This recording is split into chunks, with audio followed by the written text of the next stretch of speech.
हे साजी रे आज पाहून या डोळा,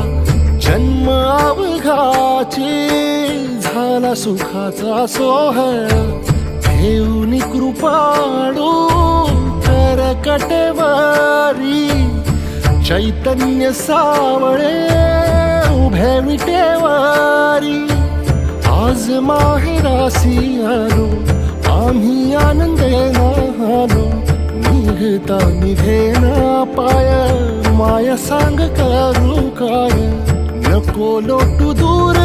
लवलाही आई, माऊली विठाई पंढरीच आई,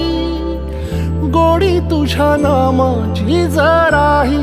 अमृताही नाही. माऊली विठा